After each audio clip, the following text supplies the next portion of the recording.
things off at City Oval, where Lubeck Matoa resumed their second innings at 4 for 20.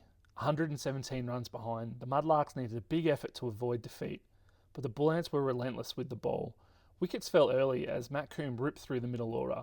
There was some resistance from Matt Turner, who top scored with an aggressive 38 not out, and Aaron Leith, who battled for 21, but it wasn't enough. Coombe claimed a superb 5 wickets, while Phoenix Hopper cleaned up the tail with 3 late strikes. Lubeck Matoa bowled out for 78, well short of the target. It capped off a dominant all-round performance from the Bull Ants, who controlled the match from start to finish and wrapped up a convincing victory at City Oval. I spoke with Coombe after the game on what the outright win meant to the side. Mate, what was the thought process coming into today's game?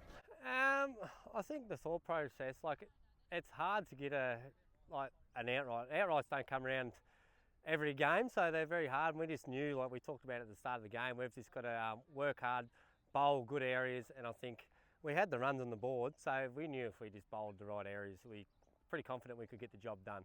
Speaking of bowling in the right areas, you got a fifer. I was pretty lucky that I got a couple of lucky ones there, which you take. I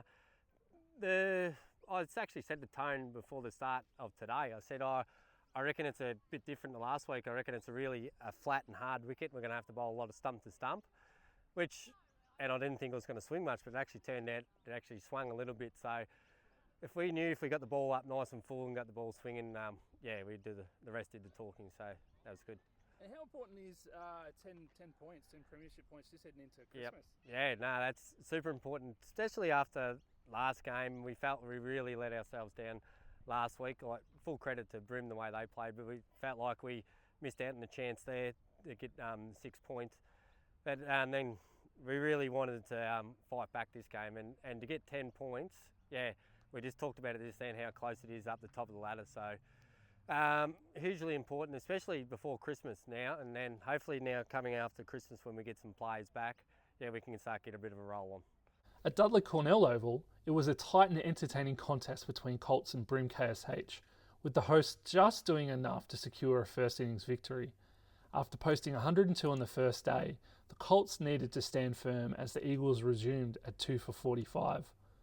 Josh Colbert was a standout, tearing through the middle order with 4 wickets for just 9 runs. Ethan Shillings and Charlie Dean put on 40 for the 7th wicket, and victory was in sight for the Eagles. Enter Jake McLean, who bowled Dean before repeating the effort against Kobe McGregor. McLean was in the thick of it, catching Shilling off Logan Miller before cleaning up the tail by bowling Sean Wright. The McLean hat-trick capped off a horror ending for the Eagles, who lost just 4 wickets for no runs, handing Colts an 11-run first innings lead. In the second innings, the Colts batted hard to reach 9 for 90, setting Brim KSH a challenging chase. What followed was fireworks, with Isaac McPherson launching a blistering 46 off 31 balls. But needing 10 runs and over, the Eagles finished at 6 for 78, just 24 runs short of an outright win. All right, it has been an absolute massive round in terms of outright wins and amazing batting performances. In terms of performances this week, Jake, mate, you managed to win the game off of some pretty handy bowling. Yeah, first hat-trick, so it was good.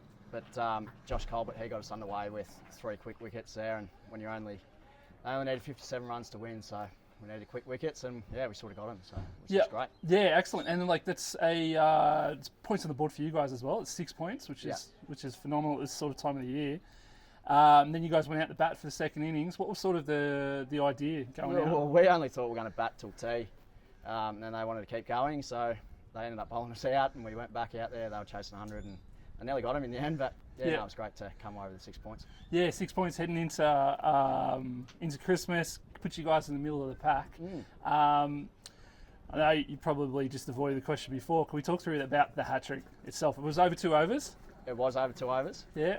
The last 2 of 1 over, and then, first ball of the next over, and 3 bowled, so it was great. Pretty handy. Yeah. I normally have a rule not to leave the game whilst the left-hand spinner is on, but I did see you coming on, and I was like, I'm going to duck off, so that's my fault. What was obviously to claim the points, how excited were the boys? Yeah, very excited.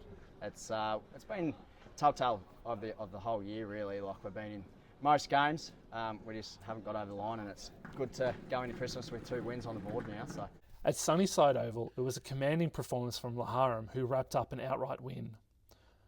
The first day belonged to the Demons, who polled on 222, and at stumps, the Tigers were 4 wickets down and 200 runs behind. Resuming on day 2, the pressure only just intensified, with the Tigers bowled out for 84 in their first innings. Horsham was relentless, led by skipper Josh Mahoney, who claimed 4 wickets, while Joel Pimer and Kaminda Gamaji proved crucial. Forcing the follow-on, the Tigers showed some fight in the second innings, with veteran David Pools top scoring with 28 not out. But again, the Demons bowlers proved too strong. Pimer finished with 4 wickets, as the Tigers were dismissed for 91. In the end, it was a comprehensive result, with Horsham winning by an innings of 40 runs, claiming all 10 points. And now heading into Christmas, you guys have just got the outright win. How do you feel about the season so far? It is actually, we in Horsham boys, we go in a bunch, we got good team, and after we are planning Christmas break, good break, and come back again to the play cricket. At Central Park in Stawell, Swiss Great Western capped off a dominant match with an outright victory over St Mary's. They dismissed the Saints for 79 on day 1, and at stumps they were 3 for 114.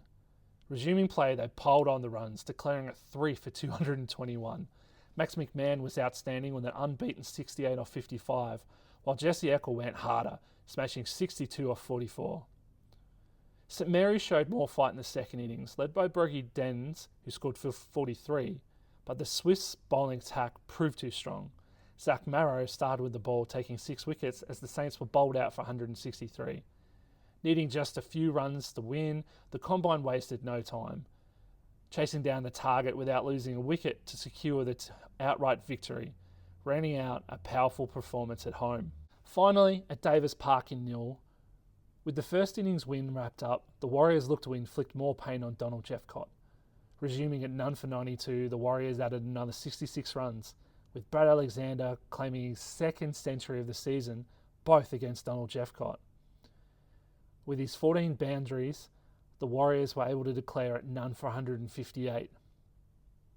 The visitors' second innings saw more fight, with Donald Jeffcott at 8 for 119 before the captains agreed to end the game early.